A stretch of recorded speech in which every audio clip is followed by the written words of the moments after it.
আর এর বাইরে আপনারা জানেন যে এর মধ্যে অনেকগুলো কথা চলমান আছে যে আমার সাবেক এপিএসকে নিয়ে একটা নিউজ হয়েছিল যে তাকে সরিয়ে দেওয়া হয়েছে, কিন্তু আপনারা যদি জনপ্রশাসন মন্ত্রণালয়ের পরবর্তী ইয়াটা দেখেন এবং আমাদের কাছেও পেপার রয়েছে, সে পদত্যাগপত্র জমা দেওয়ার প্রেক্ষিতে এবং সেটা গ্রহণ করার প্রেক্ষিতে কিন্তু তো পদত্যাগ আর সরিয়ে দেওয়া তো এক জিনিস না, কিন্তু গণমাধ্যমে বিষয়টা দুঃখজনকভাবে সরিয়ে দেওয়া এসেছে।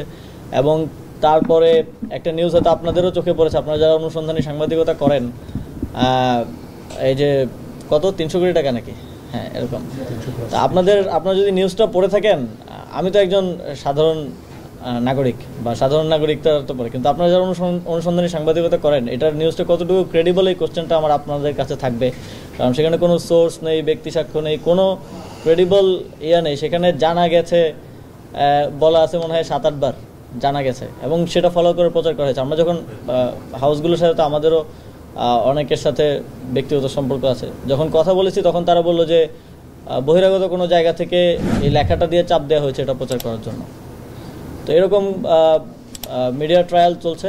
তবে সেই জায়গা থেকে অধিকতর স্বচ্ছতার জন্য আপনারা দেখেছেন যে আমরা দুদককে, যেহেতু তিনি এখন মন্ত্রণালয়ের দায়িত্বে নেই, মন্ত্রণালয়ের দায়িত্বে থাকলে মন্ত্রণালয় থেকে আমরা তদন্ত করতে পারতাম, সেহেতু আমরা দুদককে অনুরোধ করেছি তদন্ত করার জন্য এবং ইতিমধ্যেই দুদক তদন্ত কার্যক্রম শুরু করেছে।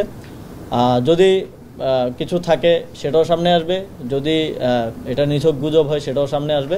আপনারা সবাই দেখতে পারবেন দুদক একটা স্বাধীন প্রতিষ্ঠান, আপনারা সবাই সেটা জানতে পারবেন।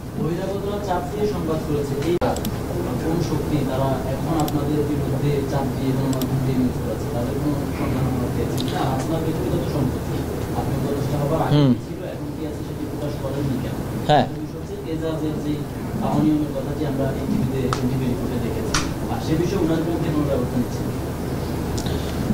আপনারা তো জানেন যে কোথা থেকে আসলে হাউসগুলোকে চাপ দেওয়া হয় এবং আমাদের একটা ক্লিয়ার ডিসিশন ছিল এবং ক্যাবিনেটও আমরা মাননীয় প্রধান উপদেষ্টা স্পষ্টভাবে বলেছেন যে আগেরকার সময়ে আওয়ামী লীগের সময় বিভিন্ন সংস্থা যেভাবে আসলে হাউসগুলোকে চাপ দিয়ে এক ধরনের নিউজ করে, আপনারা দেখেছেন জুলাই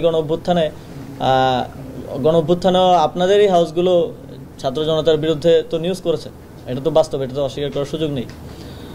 তো আমাদের একটা স্পষ্ট নির্দেশনা ছিল কোনো হাউসকে কোনো প্রকার চাপ দেওয়া হবে না, সরকারের পক্ষ থেকে চাপ দেওয়া হয়ও না আপনারা যদি দেখেন। কিন্তু এখানে এখনও তো অনেকগুলো পাওয়ার হাউস রয়ে গেছে যেখান থেকে আসলে এই চেষ্টাগুলো করা হয়ে থাকে, যেটা অত্যন্ত দুঃখজনক। আমরা সেটা অবশ্যই দেখব, তথ্য মন্ত্রণালয়কে অনুরোধ জানাবো যাতে করে স্বাধীন সাংবাদিকতাটা, ফ্রিডম অফ প্রেস থাকে।